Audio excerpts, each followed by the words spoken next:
Ce monsieur en fauteuil roulant jette de l'argent par terre juste après que cette femme soit passée par là. Que se passe-t-il vraiment? Suivez-nous jusqu'à la fin pour tout comprendre. Le monsieur rappelle la dame en lui disant « Madame, votre argent est tombé par terre ». La dame s'abaisse rapidement, ramasse l'argent et remercie le monsieur. Elle se redresse pour partir quand le monsieur lui demande « Vous pouvez me donner quelque chose pour manger avec cet argent? » « Pourquoi? Pourquoi je vais te donner de l'argent? Parce que tu m'as rappelé que mon argent était tombé?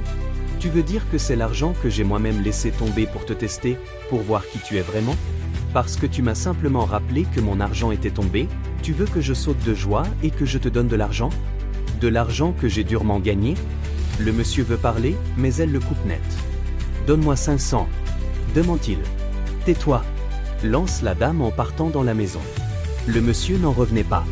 Il était vraiment choqué du comportement de la dame. Aussitôt, un autre monsieur fait son entrée pour participer à l'entretien. Délicatement, le patron déguisé jette encore des liasses de billets au sol. Il l'appelle, comme si c'était son argent. « Excusez-moi monsieur, j'ai constaté que votre argent est tombé. » Le gars se retourne et déclare « Mon argent ?» Il met la main dans sa poche, vérifie un instant, puis commence à ramasser l'argent au sol sans savoir que c'était un test d'honnêteté. Le patron en fauteuil roulant le salue chaleureusement. Le monsieur continue son chemin, mais le patron déguisé lui demande « Vous pouvez me donner quelque chose à manger avec ça? Je n'ai rien mangé depuis longtemps, explique-t-il avec pitié. Tu me demandes de te donner de l'argent de cet argent? Demande le monsieur qui a ramassé l'argent. Tu es normal dans ta tête? L'insulte-t-il. Tu as quel problème au juste? Regarde-moi. Je suis un jeune homme comme toi. Tu vois de l'argent, et tu commences à demander qu'on t'en donne? C'est quoi ce comportement? Mon argent tombe, et tu veux que je te donne de l'argent? Pourquoi? Pourquoi?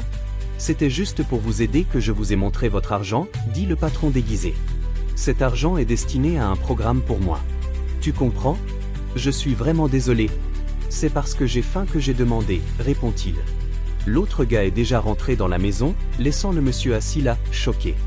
Suite à ces comportements de la part des demandeurs d'emploi, le patron déguisé est profondément déçu, mais il se contrôle.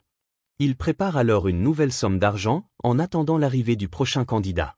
Il réfléchit encore quand une jeune fille fait son apparition et entre dans la maison. Aussitôt qu'elle est entrée, le monsieur jette les liasses de billets et l'appelle. « Excusez-moi madame, votre argent est tombé. » Elle ressort, referme le portail et fixe le monsieur en disant « Je suis arrivé par ce côté-ci, pas par là où vous êtes. Je ne suis pas sûr que cet argent soit à moi. » Elle refuse honnêtement, disant que cet argent ne lui appartient pas. Elle a été honnête. Que s'est-il passé après ce test? Suivez jusqu'à la fin pour tout comprendre. Le monsieur insiste un peu. « Je suis assis ici depuis ce matin, je ne sais pas à qui appartient cet argent. » La fille répond. « Moi, je n'ai pas une telle somme sur moi. Je ne garde jamais autant d'argent, et je ne suis pas passé par là où vous êtes. Donc, cet argent n'est pas à moi. » Le monsieur a tout fait pour la convaincre, mais en vain. Elle est restée catégorique dans son refus. D'autres seraient tombés dans ce piège. Il y a des vertus humaines, des principes d'honnêteté, que l'école n'enseigne pas. Ce sont les épreuves de la vie et le caractère personnel qui forgent ces qualités.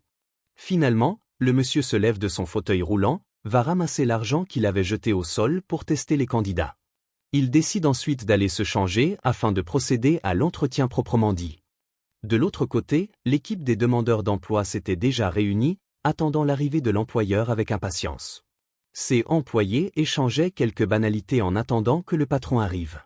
Finalement, le patron apparut, et devinez qui c'était? Suivez bien cette intrigue, car elle vous réserve une belle leçon de vie. C'était l'homme qui était, un peu plus tôt, assis dans le fauteuil roulant. Mais aucun d'eux ne le reconnut tout de suite, malgré le fait qu'il s'était présenté à eux. « Je crois que vous vous êtes bien détendu ?» dit-il. « Oui, monsieur, répondirent-ils en chœur. Je suis content que l'entretien se soit bien déroulé. » En entendant cela, ils ne comprirent pas tout de suite et se demandaient quand l'entretien avait eu lieu. Certains commencèrent même à se disputer à propos de leur ordre d'arrivée, ce qui fit rire le monsieur. Leur réaction était plutôt drôle. Un des candidats voulut alors lui remettre son dossier pour qu'il l'examine. « Non, non, ce n'est pas nécessaire », refusa poliment le patron. À ce moment-là, ils ne comprenaient plus rien. Le monsieur leur semblait avoir totalement changé. Finalement, il se présenta à nouveau à eux et précisa. C'est moi, l'homme qui était assis au portail tout à l'heure, quand vous faisiez vos entrées dans la maison. » À ces mots, tous furent choqués. Ils réalisèrent que leur comportement tout à l'heure faisait en réalité déjà partie de l'entretien d'embauche. Je vous en prie, à l'heure où le monde évolue rapidement, faites très attention à vos caractères et à votre humanité. Les bonnes vertus sont tout aussi importantes que les diplômes académiques, déclara le patron. Il ajouta ensuite.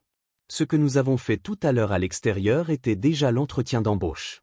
Cela m'a permis de voir de quoi chacun de vous est capable et si je peux vous confier un poste. Ne vous inquiétez pas, l'entretien s'est bien déroulé.